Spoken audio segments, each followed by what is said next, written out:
Assalamualaikum warahmatullahi wabarakatuh. Salam sejahtera untuk kita semua.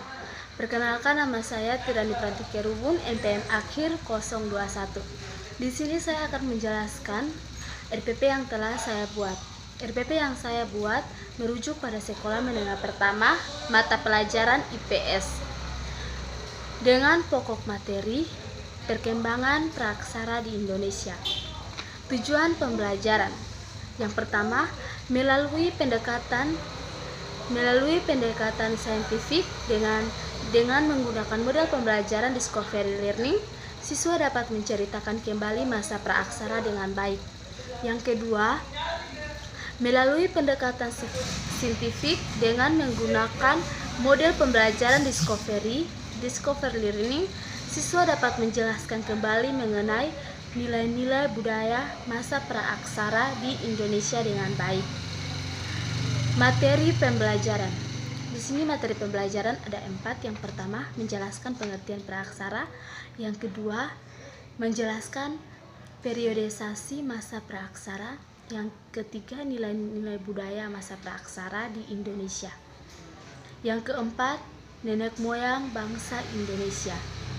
Di sini saya akan menjelaskan yang pertama tentang pengertian praaksara.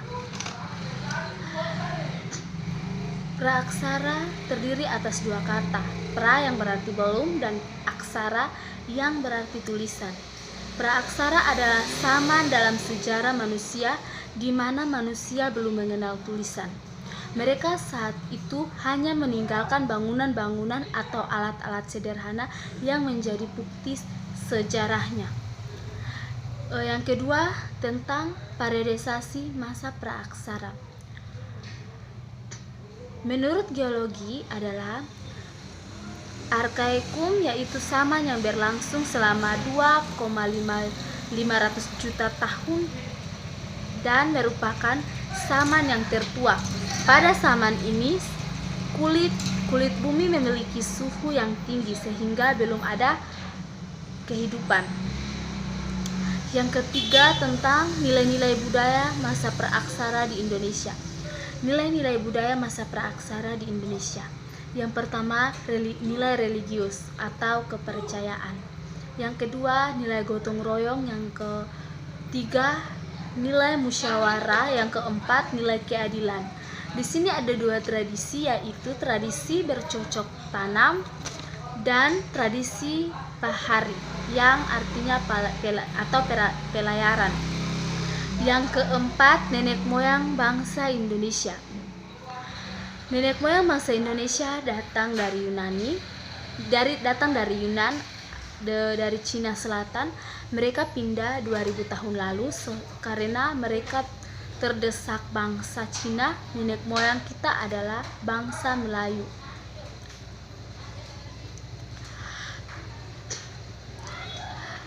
Saya akan menjelaskan tentang perpindahan dan persebaran bangsa Melayu Austronesia ke Indonesia. Yang pertama adalah saya akan menjelaskan persebaran nenek moyang bangsa Indonesia sebelum bangsa Melayu Austronesia masuk ke Indonesia. Wilayah Indonesia sudah ada suku Wedit dan Negrito. Kedua suku tersebut berasal dari daerah Tonkin. Dari Tonkin kemudian menyebar ke Hindia Belanda, Indonesia hingga pulau-pulau di Samudra Pasifik. Suku bangsa Melayu yang terdapat di Indonesia dalam proses penetapannya dibedakan menjadi 2, yaitu yang pertama bangsa Melayu tua atau Proto Melayu. Yang kedua, bangsa Melayu muda atau Deutra Melayu. Bangsa Melayu tua Proto Melayu. Bangsa Melayu tua Proto Melayu adalah rumpuan bangsa Austronesia yang datang kali pertama di Indonesia sekitar 2000 tahun sebelum Masehi. Kedatangan bangsa Austronesia dari daratan Yunan menuju Indonesia menempuh 2 jalur. Yang pertama, jalur utara dan timur, jalur barat dan selatan. 1 jalur utara dan timur melalui Teluk Tonkin menuju Taiwan atau Formosa, Filipina, Sulawesi, dan Maluku dengan membawa kebudayaan kapak lonjong. Persebaran periode Proto-Melayu ini membawa kebudayaan batu. Yang kedua, jalur barat dan selatan melalui Semenanjung, Malaka, Sumatera, Kalimantan, Sulawesi, Jawa, dan Nusa Tenggara dengan membawa kebudayaan kapak persegi.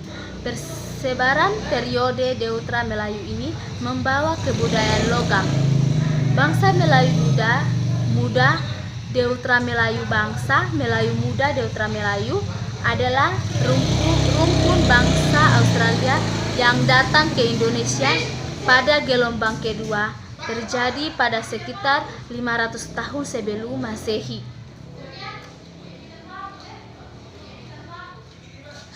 Bangsa Melayu muda datang ke Indonesia melalui jalur barat, yakni berangkat dari Yunan, Teluk Tonkin, Vietnam, Thailand, Semenanjung Malaka, dan kemudian menyeberangi Selat Malaka hingga sampai di Kepulauan Indonesia. Penyebaran manusia purba di Indonesia tidak berlangsung dalam satu tahap berdasarkan bukti-bukti sejarah yang ditemukan. Kedatangan manusia purba di Indonesia berlangsung 3 tahap, yaitu Zaman Mesolitikum, Zaman Neolitikum, dan Zaman Perundagian. Demikian RPP yang saya buat, demikian RPP yang telah saya jelaskan. Jika ada salah kata, saya mohon maaf. Terima kasih.